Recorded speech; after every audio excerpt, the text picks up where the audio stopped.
శంకరాచార్యులు వారు పరమశివుడి దగ్గరికి వెళ్ళి కూర్చున్నారు. కూర్చుంటే శంకరుడు ఇలా చూశాడు.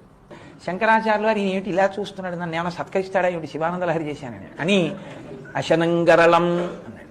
మీ ఇంటికి వచ్చానని గబుక్కుని ఏమైనా కాస్త కాఫీ తాగుతావు అనకే, ఎందుకంటే నువ్వు పుచ్చుకునేదేగా నాకు పెడతావు, నువ్వు విషయం తింటుంటావు, నాకో చెంచాడు పెడితే నేను పుచ్చుకోలేను. నేను అశనంగరళం నాకొద్దు శంకర, మీరు తినేవి నాకు పెట్టకండి. ఫోన్లేవయా అని ఇలా చూసుకుంటున్నారు ఆయన. రాజులు సంతోషిస్తే ప్రభువులు మెళ్ళో హారం తీసి వేస్తారు. ఫణీకలాపో నాకేమి హారాలు అవి ఇవ్వకండి, ఎందుకంటే మెళ్ళో తీసి వేస్తారేమో. ఫోన్లే అని ఇలా చూస్తున్నారు. బట్టల జత పెడతాడా ఏమిటి, బట్టలు పెడతాడని. వసనం చర్మచా, ఏనుగు చర్మం కట్టుకుంటావు, నాకు పెట్టకండి ఏం బట్టలు.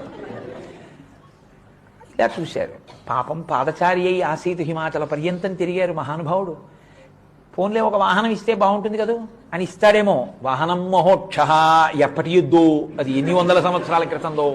ఆ ముసలి యుద్ధం నాకు ఇవ్వకండి, మీరు పొరపాటున కూడా మీకున్నదా ఒకటే వాహనం. వాహనం మహోక్ష, మరి ఏమిమ్మంటావు. మమదాస్యసి కిం కిమస్తి శంభో తవ పాదాంబుజ భక్తిమేవ దేహి, నాకు ఇవన్నీ వద్దు, మీ పాదముల యందు భక్తి ఇవ్వండి చాలా.